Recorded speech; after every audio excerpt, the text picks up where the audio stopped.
Good morning, I'm Angelo Castro III. I'm Angela, and we are the Castros. We bring you the news. And the views that make you think. Sometimes we agree. Sometimes we don't. This is News and Views. And here are today's headlines.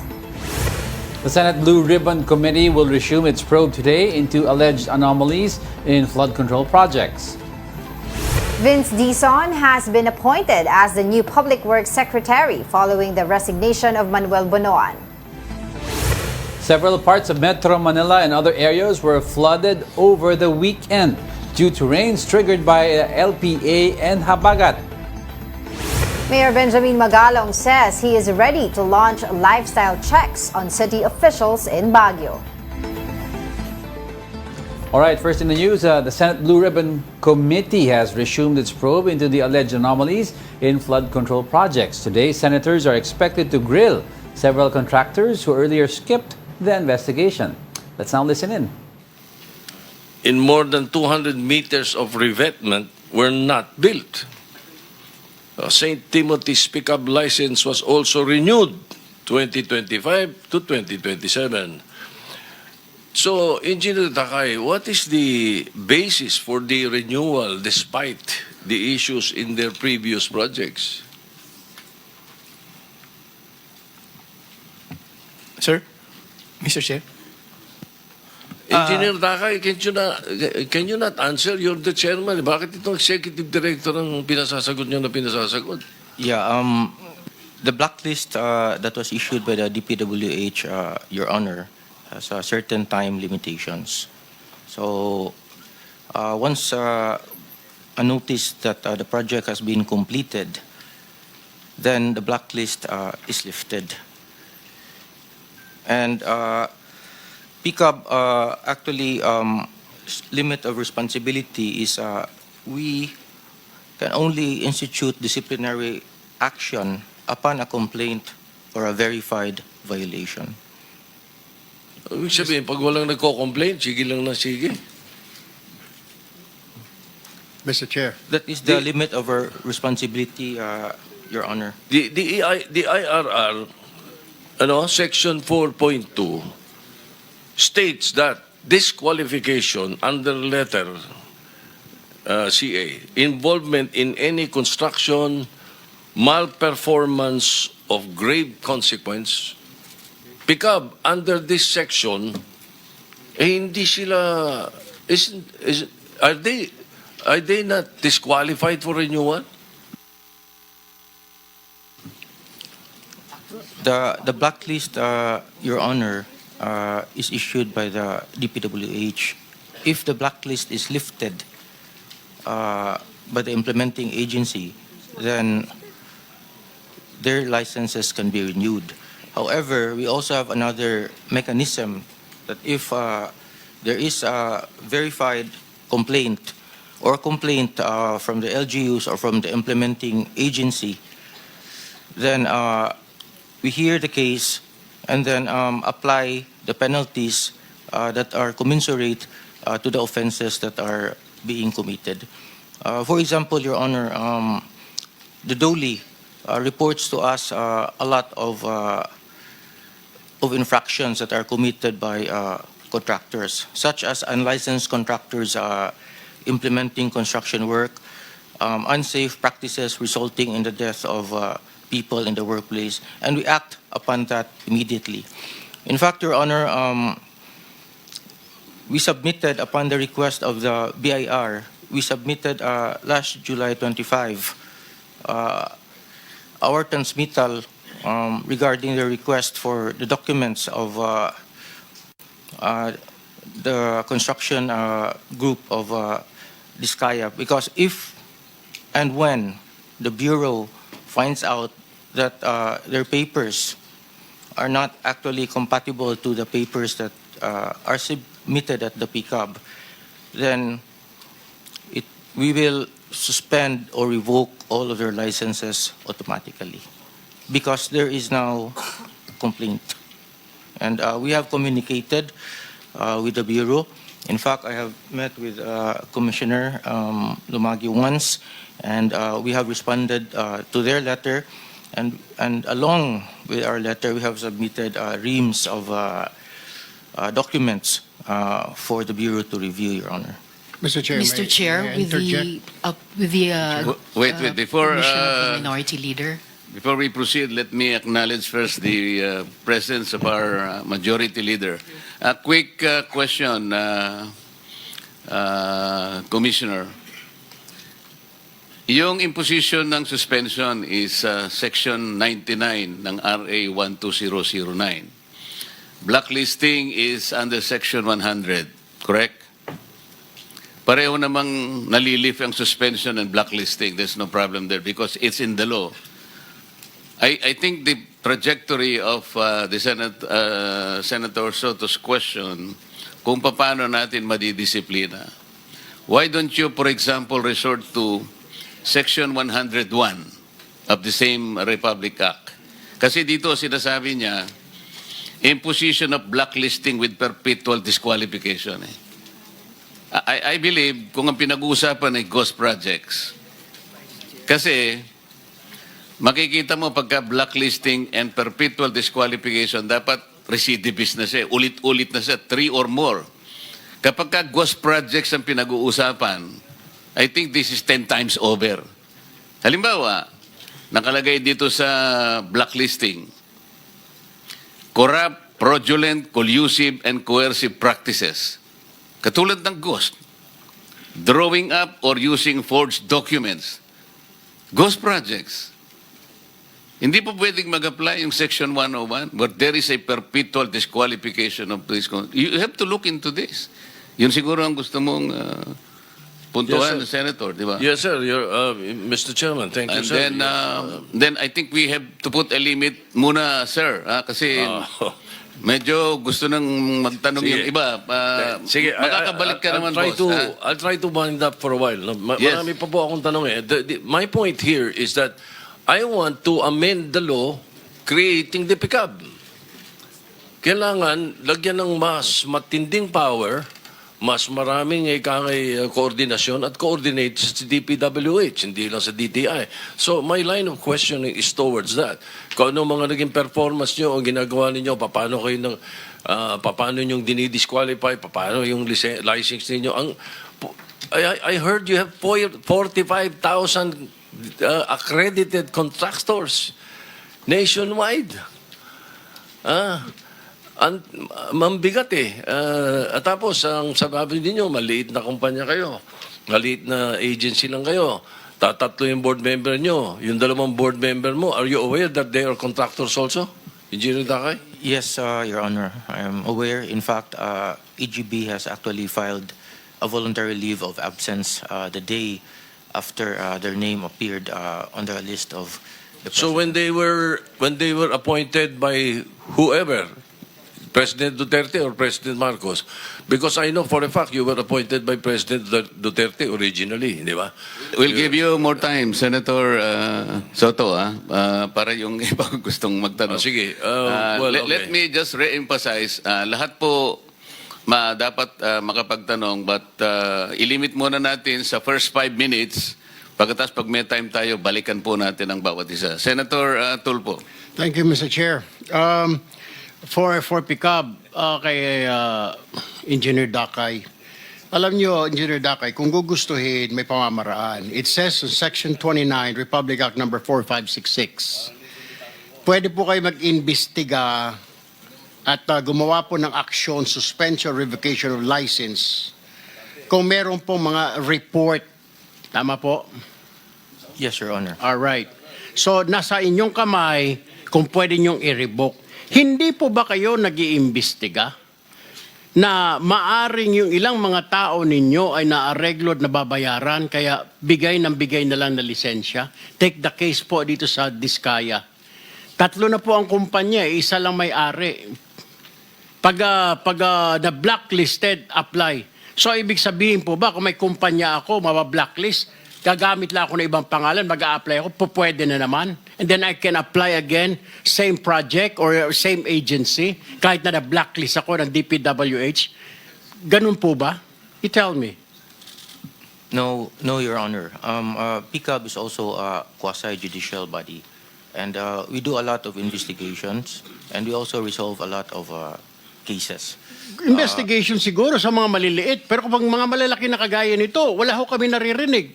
Bakit 15 po sila na nagkunsabahan, binulsa yung pera ng bayan, 1.3 trillion, wala tayong narinig. Ngayon, nandito kayo, nagpapaliwanag, sasabihin nyo, meron kayong quasi-judicial. Nasaan yung quasi-judicial? Bakit yung pinayagan nangyari?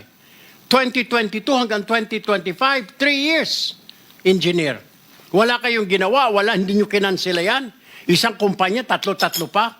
Yung isang may-ari. Wala kayong ginawa. Ngayon, pinapakita yung sa amin dito na meron kayong ganito, meron kayong nasaan yun sinasabi mo? 3 years.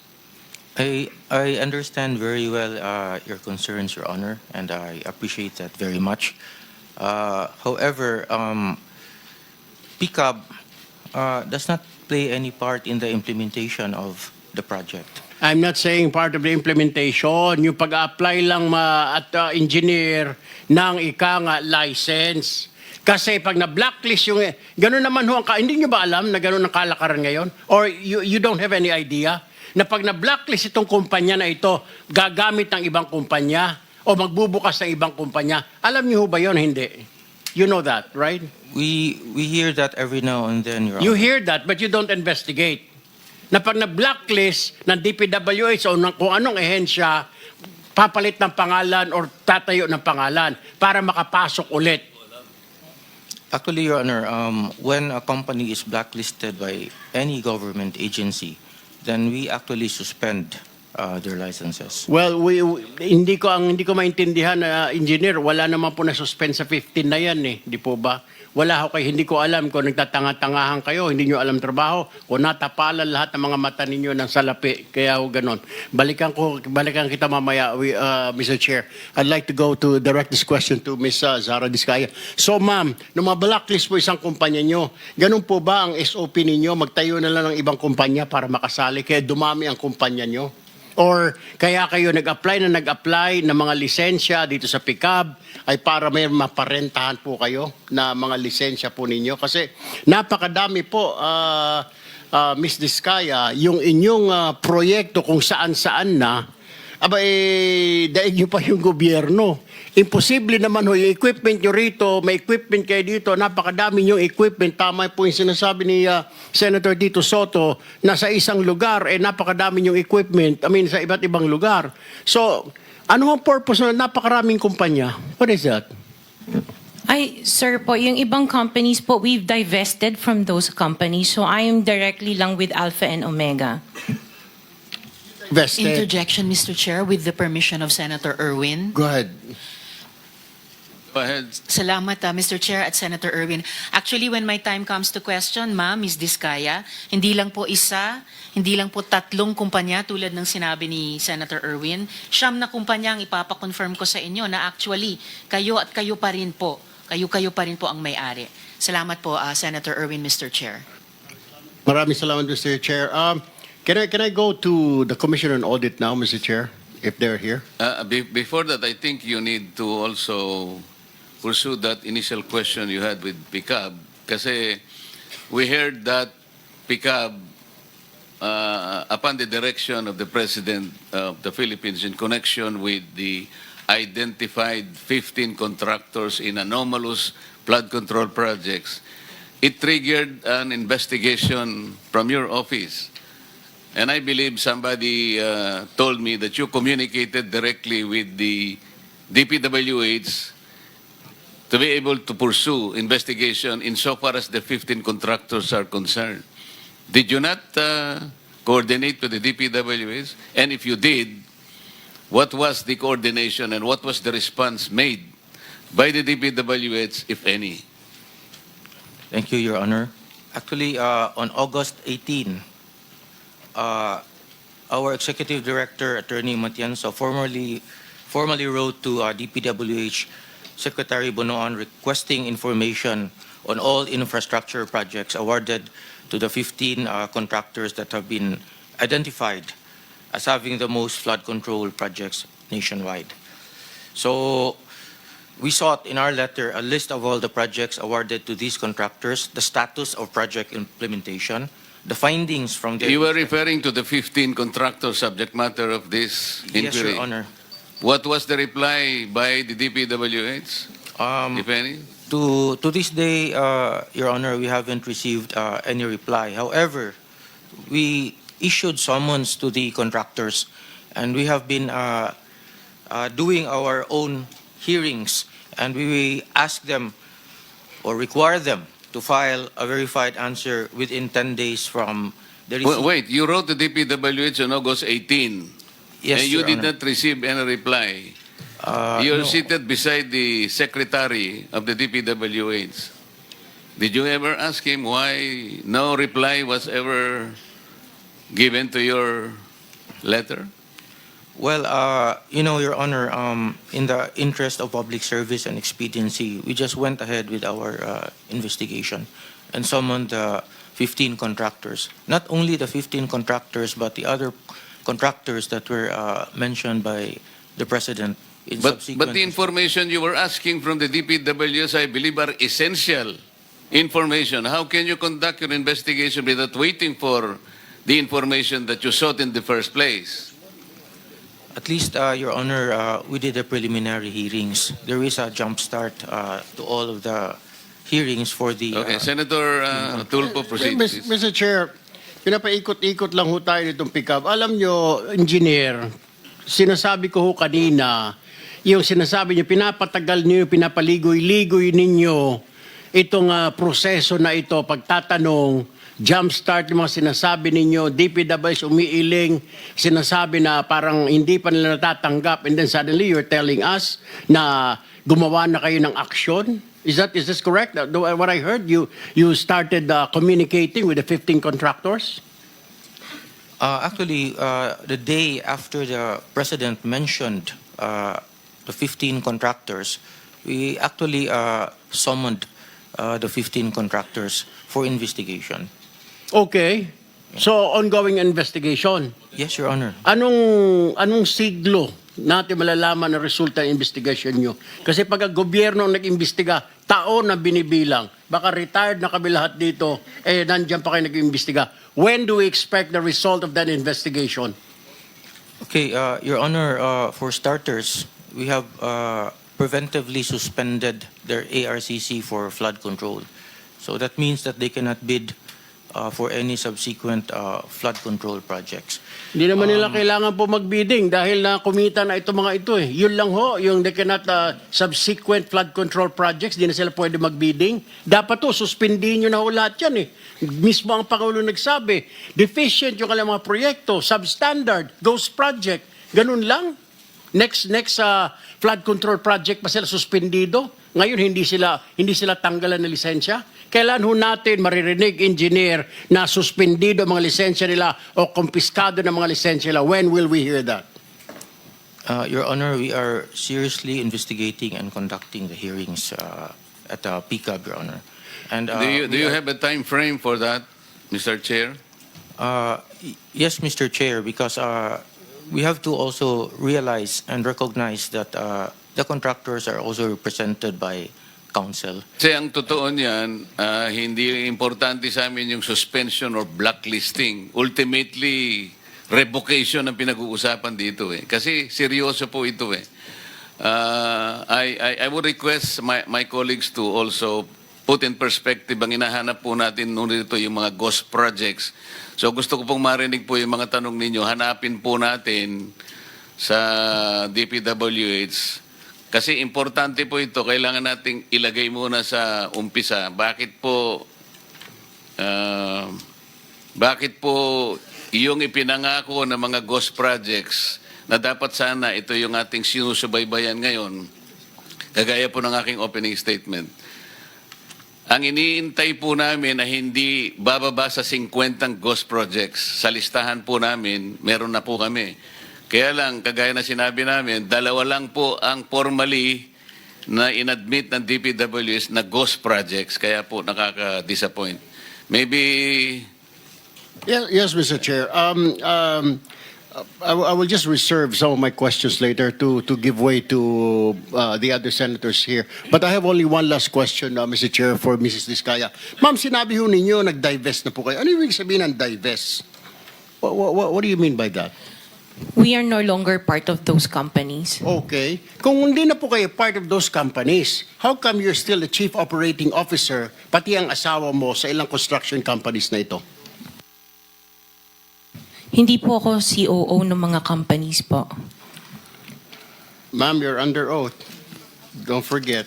Opo, CFO po, pero hindi ako COO po. Oh, COO. So, bakit po ikaw ang CFO pa rin kung nag-divest na po kayo, opisyal pa rin po kayo dyan? Sorry, tumutulong lang po ako dun sa mga ibang companies po. So you haven't, with the Go permission, ahead. you haven't completely divested all your interests in that Before we particular company? continue, let me acknowledge the presence of Senator Rapi Tulfo. Thank you. Answer. So you didn't divest totally?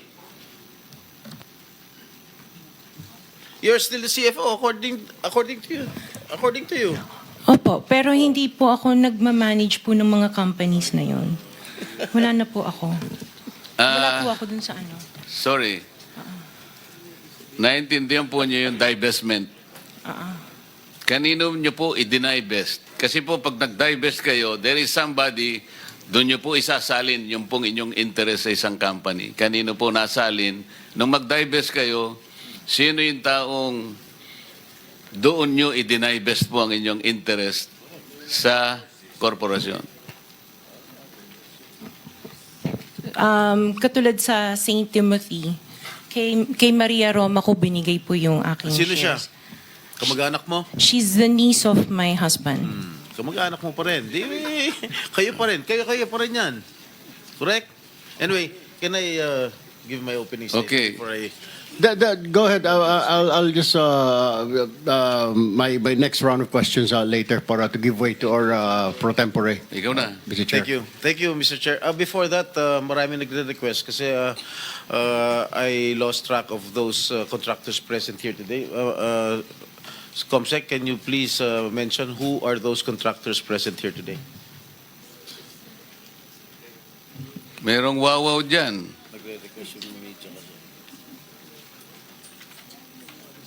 Mr. Chair, point of information with the indulgence of the SP Pro Temp while we're waiting for the visuals. Pinag-uusapan kasi just now, no, na yung claim na nag-divest sa kumpanya ang pamilyang Diskaya, who by the way, pinangalanan ng Philippine Center for Investigative Journalism na King and Queen of Flood Control Projects dahil sa kanilang extravagant lifestyle. We have information na listed pa nga bilang beneficial owners sa disclosure ng St. Timothy. Yun na nga po, si Maria Roma Angeline Diskaya Rimando. So they are still connected to those companies, Mr. Chair and SP Pro Temp. Yeah. Bukod pa po sa idadagdag ko pang information mamaya, kaugnay ng interpellation ni Minority Leader na hindi totoong nag-divest at kung nag-divest man allegedly, hindi pa nila ginagawa yung iba pang mga requirements doon vis-a-vis, for example, the Securities and Exchange Commission. Salamat, Mr. Chair, SP Pro Temp. Noted, Senator Risa. Maybe Proceed. we can ask the Comsec to mention those Comsec, contractors present here today.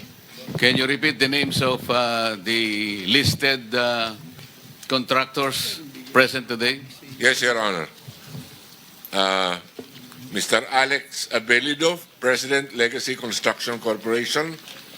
Ms. Cesara Rowena Diskaya, President, Alpha and Omega General Contractor Development Corporation. Ms. Maria Roma Angeline Rimando, Owner Manager, St. Timothy Construction Corporation. Mr. Alan Kirante, Owner Proprietor QM Builders. Mr. Ernie Bagao, Owner Proprietor EGB Construction Corporation. Mr. Eumir S. Villanueva, President, Top Notch Catalyst Builders, Inc. Mr. Lawrence Lubiano, President, Centerways Construction and Development, Inc. Ms. Aderma Angeli Alcazar, President and CEO of Sunwest, Inc.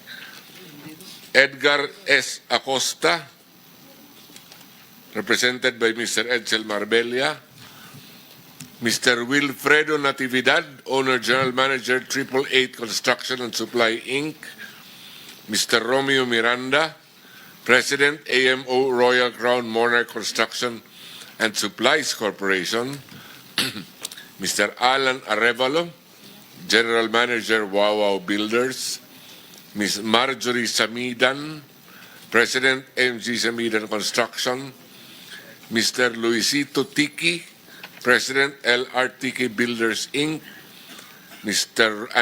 Ryan Willie D. Uy, Proprietor, Road Edge Trading and Development Services, Your Honor. Thank you. Proceed, Senator Jinggoy. Thank you. I'll just read my opening statement first before I question our resource persons. Okay, thank you, Mr. Chair. Today, we once again tackle the issue that cuts to the core of public service: corruption in government infrastructure projects. Billions of pesos have been allocated for flood control and drainage programs intended to protect lives, properties, and livelihoods from the devastating effects of typhoons and flooding. Yet, allegations of padded contracts, ghost projects, and substandard implementation now cast doubt on whether these funds truly serve their purpose. Mr. Chair, please allow me to state this for the record. Ang sabi po ng iba, wala raw po akong karapatan na magtanong, magalit, o manindigan laban sa isyu ng korupsyon. My life and struggles are an open book. Pero ni minsan, hindi ako tumalikod sa kahit anong akusasyon o paratang laban sa akin. Hinarap ko hindi lamang kaso, kundi ang kaparusahan. At sa huli, ay napatunayan na wala po akong sala. This investigation is not about me. Huwag niyo pong ilihis ang issue. Sa ngayon, wala ni isang tao ang umaamin. Walang gustong managot. At kung pwede, lahat ay magpapalusot. This investigation is about transparency and accountability. Kung wala kayong kasalanan, magsabi kayo ng totoo, dahil kung hindi, sinisiguro ko na mananagot kayo hindi lamang sa batas at sa Senado, kundi sa taong bayan. Mr. Chair, if I may continue. Madam Tapos na yung 5 minutes mo. May opening ka pa kasi. O sige, News pagbibigyan report. kita. Madam Diskaya, Sarah, it is common knowledge that you own 9 companies, namely St. Gerard, St. Timothy, Alpha and Omega, Elite General Contractor and Development Corporation, St. Matthew, Great Pacific Builders, YPR General Contractor, Amethyst Horizon Builders, and Waymaker OPC. Am I correct? Yes po. Hanggang ngayon, up to now, you own these 9 construction companies? Yes po. All right. Since you started securing contracts from the DPWH, since kailan kayo nag-umpisa? 2012? DPWH? Yes. Yes po, 2012. Pag-usapan muna natin yung 2022 hanggang 2025. Ilan na po yung naging projects nyo sa DPWH? Well, what you just saw is a portion of the ongoing hearings sa Senado on Yes. Blue Ribbon Committee's Ghost Project, or flood control projects. And you saw the opening statement of Senator Jinggoy Estrada pointing out issues that were hounding him and saying that he answered already those allegations. Sara Diskaya is on the stand. Yes. Prior to the hearing earlier, the Senate cited several contractors in contempt in preparation for issuance of warrant of arrest of their failure to attend the hearing. No? So, pero yun nga, as you've said earlier, Sara Diskaya is there, present right now, answering all the allegations, or questions rather, of her participation in several So, ang contracting pinupun- firms that are linked to her. Correct. Ang pinupunteriya si Engineer Bakay of PCAB kung about yung role nila in granting licenses, and also kay Sara Diskaya kung bakit madami siyang company kasi ang inapunto nila, suspended ng isang company niya, lilipat sa kabila, may license ulit, di ba? So, ang sinasabi ni Sara Diskaya is nagda-divest daw siya, pero nalaman ni Senator Erwin Tulfo and through Senator Risa Ontiveros na nag-divest siya to her husband's niece. So, yun ganun yan. din. I was gonna say that questions on divestment Correct. were raised also to Sara Diskaya. Alright, so more on the Blue Ribbon Committee later pa. After, we'll go back to that. of some news reports that we have right now. President Bongbong Marcos has accepted the resignation of Public Works and Highway Secretary Manny Bonoan effective today, September 1. This is amid the ongoing investigation into alleged anomalies in flood control projects across the country. Marcos appointed Transportation Secretary Vince Dizon as the new DPWH chief. Dizon was directed to lead a full review of the agency and ensure that infrastructure funds are spent solely on projects that protect and benefit the public. Meanwhile, Marcos designated Attorney Giovanni Lopez as acting secretary of the DOTR. We'll be back with more stories after the break. Keep it here on One News.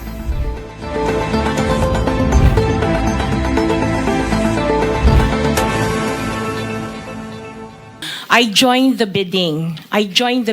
Po. Oh. This is in 2022. I only got 71 projects from the 491 na sinalinan ko po. 71 only. How many companies? This is just for Alpha and Omega po. What about the other companies? What about the other 8 remaining companies that you own? I don't have the statistics for that because I was only called as Alpha Wait, and Omega. You admitted earlier when I asked you if you own these 9 companies and you answered in the affirmative.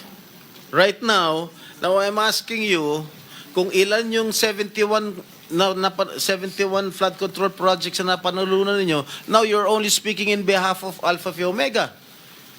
Kanina sinabi mo, ikaw may-ari ng Siam. Why can't you answer in behalf of the 8 remaining companies? Kasi po, yun lang yung na-prepare po namin for today's hearing. What about the representative of the other construction companies? Itong Remando. How many? You're representing St. Timothy. Good morning po, Mr. Chairman. For St. Timothy Construction po, we have 145 projects. Flood control projects. Yes, Mr. Chair. Since 2022. up to the present, as we speak, 122. 145. Excuse me? 145, Mr. Chair. Napanalunan, ang na-award sa inyo, 145 flood control projects. Mr. Napanalunan nyo yan. Yes, Mr. Chair. So, all in all, dun sa 8 companies, ilan? Dun sa 9 companies, hindi nyo alam?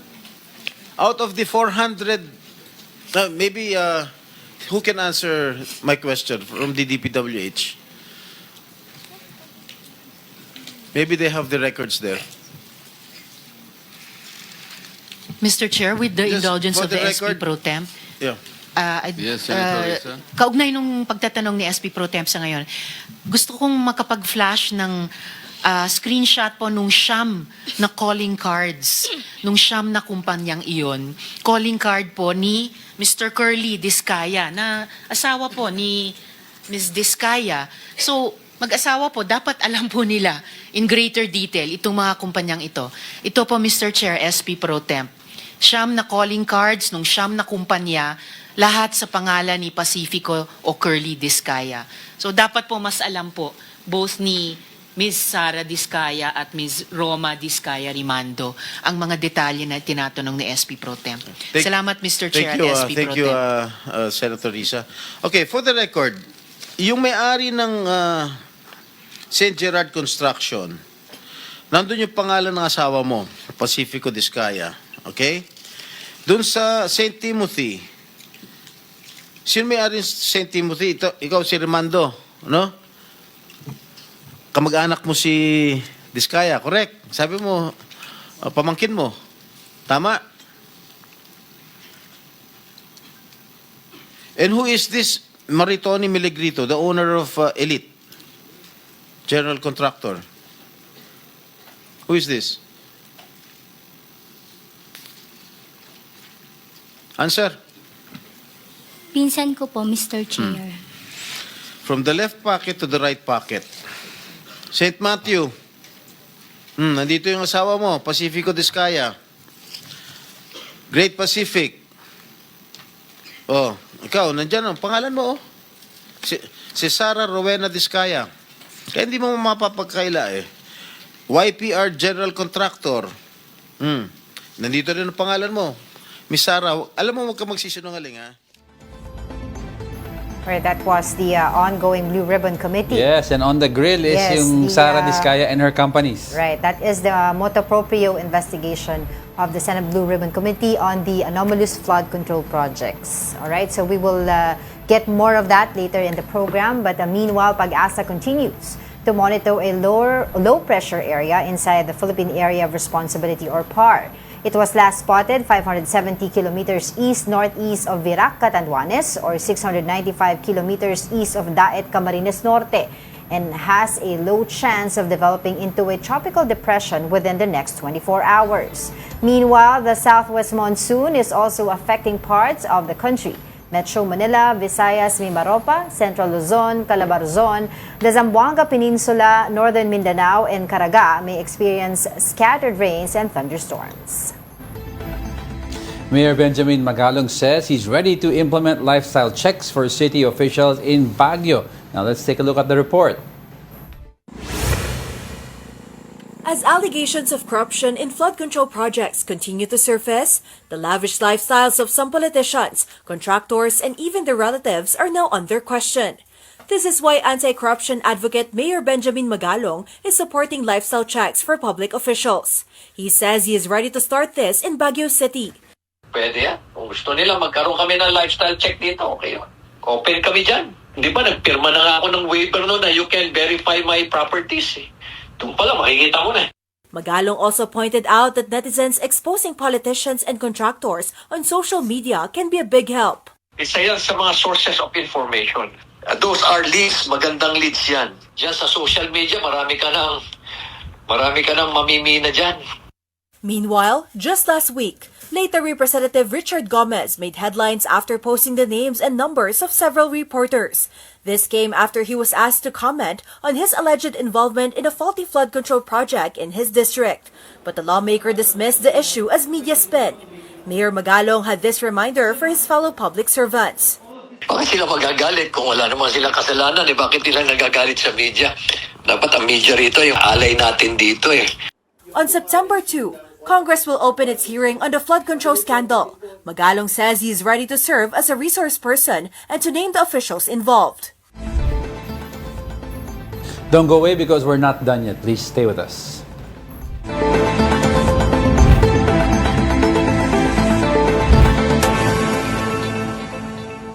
Welcome back. You're still watching News and Views here on One News. The Foreign Affairs Department has advised Filipinos in Jakarta, Indonesia, to stay indoors amid violent protests. Here's the report. Flames engulfed a regional parliament building in Indonesia, leaving 3 people dead.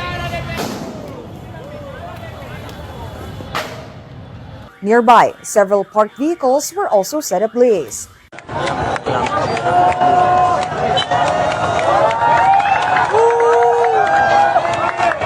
Even the bus station was not spared. Gunfire rang out in the streets as widespread demonstrations erupted across the country. The root of the unrest? Public anger over lawmakers' salaries. While ordinary workers received low wages, members of Indonesia's 580-seat House of Representatives allegedly enjoyed hefty bonuses, reportedly as much as 50 million rupiah a month, or around 170,000 pesos, 10 times higher than their minimum wage. But tensions escalated further after a 21-year-old delivery rider was run over and killed by police. The unrest is now spread as far as Bali. It has also become the first major political test for President Prabowo Subianto. Because of the mounting crisis, the Indonesian leader canceled his planned trip to China, where he was supposed to attend the 80th anniversary of the end of World War II. Instead, he appealed for calm, urging the public to trust his government and leadership. The Philippine Embassy in Indonesia has issued an advisory to Filipinos there, urging them to stay indoors for their own safety. No Filipino has been reported hurt so far. Meanwhile, the DFA confirmed that a 53-year-old Filipino tourist died after collapsing while on a ride at Hong Kong Disneyland. The incident occurred on Friday morning on the Frozen Ever After boat ride, and the tourist passed away before noon. The Philippine consulate in Hong Kong contacted the tourist's family to offer condolences and assist with repatriating the remains. The consulate said it is coordinating closely with local authorities while respecting the family's privacy during this difficult time. Over in Thailand, 39-year-old Prime Minister Paetongtarn Shinawatra has been dismissed from her post, abruptly ending her term as the country's youngest prime minister after just over a year in office. In its verdict, the court said she violated ethics in a leaked June telephone call during which she appeared to kowtow to Cambodia's former leader Hun Sen when both countries were at the brink of an armed border conflict. Fighting erupted weeks later and lasted 5 days. Paetongtarn publicly apologized, insisting she had intended to de-escalate the territorial row. Now let's get updates from the Philippine Embassy in Jakarta. We have Gonoranao Musor, Charge d'Affaires, Head of Post, joining us today this morning. Magandang umaga po sa inyo. Magandang umaga po from here in Jakarta to all the viewers of One News Channel. Opo. I hope I pronounced your name correctly, sir. I'm sorry for that. Please call me Gonar. Oh, Gonar. All okay. right. Okay, perhaps you can update us po ilang pong mga Pilipino ngayon ang nasa Jakarta, and of course, if there are other affected areas that we should know about. Right now, actually, we have so far not received any Filipinos who were affected by the ongoing riots here in Indonesia. Anyway, the Filipino community naman here in Indonesia is very, very small. We have around 6,087 for the whole of Indonesia. And then for those who are based in Jakarta, we have around 1,779. So very small, and majority of them are professionals, teachers working in the private sector. So we're glad that the respective employers of our kababayans here in Jakarta have their own contingency measures. I believe some of the private establishments here in Jakarta have already implemented a work from home arrangements. And then for the schools, they're now conducting online classes. Just to see an example of the school where my daughter is going, they already informed all their teachers, including our Filipino teachers there, not to go to the school and to conduct their classes online. So, everybody is safe so far, and we're happy that the respective employers of our kababayans are doing enough in terms of protecting their Filipino workers. Right. Yeah, given medyo mainit nga tong issue, it's very contentious. Now, we'd like to, syempre mga kababayan dito na may family dyan, would like to get an idea. Kamusta na po ang sitwasyon mismo sa ground dyan sa Indonesia with regards to yung escalation of violence? Do we see this escalating or may chance na humupa ito? We're continuing to monitor the situation. This weekend, President Prabowo Subianto already released a press statement addressing some of addressing the issues that were being pursued by these rioters. So hopefully that would contribute in terms of calming the situation. And then in terms of the riots naman, like just here in Jakarta, it's not like the whole of Jakarta is involved in a riot. Like there are only specific spots. So we just warn our kababayans just to avoid these specific areas in Jakarta. But yun nga, like last night, there was another riot in South Jakarta. So and then itong morning naman, as we were going to the embassy from our home, everything was back to normal. So tingnan lang natin kung may mangyayari pang mga clashes mamaya or probably mamayang gabi. But yun naman, so far so good naman, business as usual pa rin. Hindi naman ganun kalala yung situation dito sa Jakarta. So kumbaga, sir, no, yung mga areas na paralyzed lang are the areas sa spots mismo kung saan yung mga rally. Kasi ang fear ng iba dito, baka nagmo-mobilize yung mga ito, tapos magdugtong-dugtong yung mga spots na ito for one widespread rally. Hindi pa naman ganun. Hindi pa naman dumadaan. Alright, perhaps, sir, you can enlighten us also or elaborate with us yung if ever contingency plan ng, kumbaga, gobyerno po natin just in case lumala po yung sitwasyon. Ano po yung mga concrete measures that are in place para po to ensure the safety of our kababayans there? Well, so far we've last Friday we've already posted an advisory on our online platforms, warning our kababayans nga to stay indoors, to avoid crowds, and then we've also shared a WhatsApp hotline number just in case someone may need our help. And I think the same was also done by our consulate in Manado.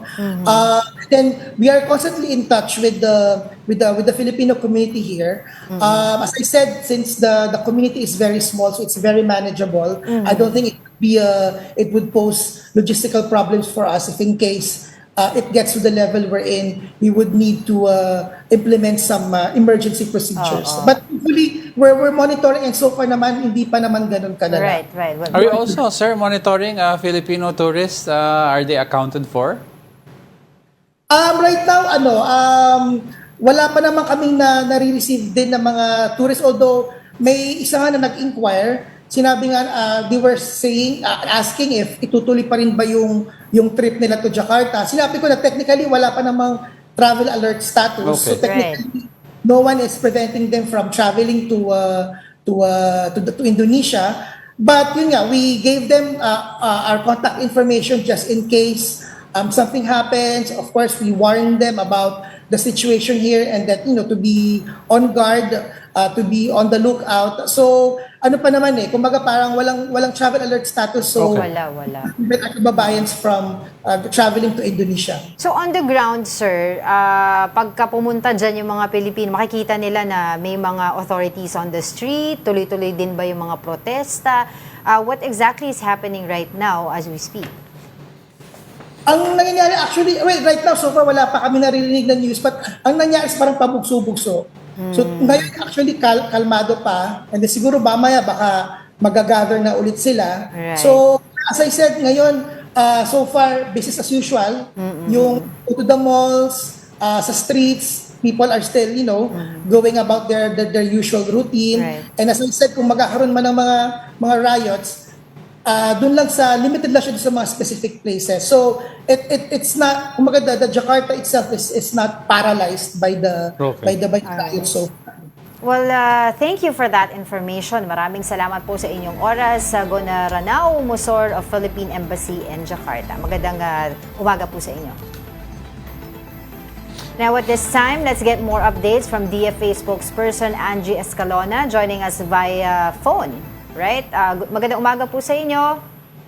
Can you hear us okay? Magandang umaga. Yes, magandang umaga, Angelo at Angela. Well, Spokes, Ako po si Angelica. Angelica. So triple A na tayo. Triple A na po, Spokes, no? Oo nga, mga Angel. Yeah, Spokes, I don't know if you heard our interview with yung sa counterpart natin po sa Indonesia, no? We're asking, ano po ang contingency plan just in case, no, na mag-escalate itong mga riots na nangyari sa Indonesia? Meron pong contingency plan ng ating embahada doon sa Jakarta at ang konsulado sa Manado, but we cannot share the details for security reasons. Yes, okay. Right. Standard operating procedures po yun. Every time ready kami with a contingency plan.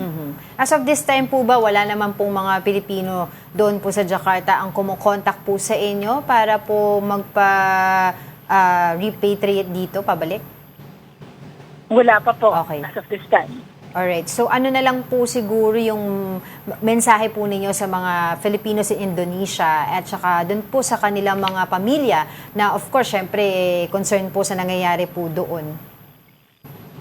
Opo, dun po sa ating mga kababayan sa Indonesia, pinapaalalahanan po natin sila na regularly mag-check ng news at also yung social media ng embahada at ng konsulado for any important updates. Meron din pong in-issue yung advisory ng embahada at ng konsulado. Nakasulat po doon yung assistance to nationals hotline nila, and that can be contacted anytime po. Perhaps can you tell us the number? Okay. Yung sa embassy po natin, it's +62, yung country code, at ang number po ay 811-887-334. Alright, so There that's we go. +62-811-887-334. Tama po? Tama po. Folks, lastly, no, kasi madami rin nagtatanong na who have plans to travel to Indonesia this next few days. Ano po ang, although wala naman travel ban, ano po ang advice ng ating tanggapan with regards to that? Opo, sa mga nagbabalak magbiyahe, pag-isipan po ng mabuti. At kung kaya naman pong i-postpone, baka po maganda i-postpone na lang. Okay, yan. So, postpone na muna. Alright, oo. Okay, by the way, this is your first day as the DFA spokesperson, Ma'am Angie, tama po ba? Ay, hindi naman po. Nag-start po ako noong August 1. Noong August 1 pa. Okay. Kasi si Secretary De Vega ay nasa France na, tama po? Yes, si Yusek De Vega. Pero Yusek po siya, opo. Ako naman, iba, spokesperson. May bago rin tayong Yusek for migrant affairs. Alright. Sige po. For the meantime, maraming salamat po sa inyong oras. We will continue to get in touch with you regarding this issue. For the meantime, maraming salamat po, DFA spokesperson Angie Escalona. Yan. Alright. So, ayun. Yung advice niya is if you have travel plans, think about it first. Monitor the situation. Kasi although hindi pa naman daw escalating, there are pocket protests. But we've seen in the past na pocket protests ibang countries can escalate. Yes. So, tignan muna natin how it resolves. Sa kanila naman, ang kinagagalit nila yung mga, kumbaga, napakalaking sweldo, di ba? Ng mga politicians. Pati mga Corruption. benefits yata nila doon Parang corruption allegation, and they've had enough because nahihirapan yung buhay nila, and yet they see lavish lifestyle. Sige, kaya post pa more kayo. Diba? So, pero ang point dito is the president has addressed the issue, but I think at this point sa kanila that's not enough. They want action kasi. Just like what's happening right sa Senado, now. But our issue here is the flood control projects. And mukhang nakikita natin sa video, it's the star of the moment is Sara Diskaya, tsaka yung niece niya. Kasi ngayon, finally on the second day of the probe on the anomalous flood control projects ay dumating na siya finally. Pero yung ibang mga contractors that are being linked to the anomalous flood control projects ay bibigyan ng na-cite in contempt sila, bibigyan ng mga warrant of arrest para sa susunod na mga hearing sila ay makadalo. Yes, and after our program, you can still continue to watch the Senate hearings on the flood control projects. Kasi grabe din yung mga baha nung weekend, di ba? Saturday. Even yung mga areas in Quezon City na hindi naman talaga usually nagbaha siya. But while we understand yung volume of that was more than Ondoy. Sabi nila 5 days, pero parang may nakita rin akong balita 7 days yung in that 1 hour span. In 1 hour of rain, parang katumbas yun ng 5 days or 7 days na pag-ulan. Kaya sobrang dami. But of course, outdated yung mga drainage system ng QC and among other issues. Mabaha, but how we control the flood is another question. And of course, ito, before we let you go, may sasabihin ka pa, wala na. I'd like to leave our politicians with the flood control projects, yung mga corrupt na contractors at mga ibang politiko natin, a quote that hopefully would guide us in our daily lives. Every flood exposes not only the cracks in our infrastructure, but the cracks in our leadership. Tumpak. Angelo Castro. And that wraps up today's episode of News and Views. Well, the continuation of the Senate Blue Ribbon Committee on the anomalous flood control projects will continue on our One News page, Facebook page, YouTube. Pwede nyo panoorin. Exactly. Join us again tomorrow. I'm Angelo Castro. And I am Angelo Castro. Third, we are One News. All sides, all the time.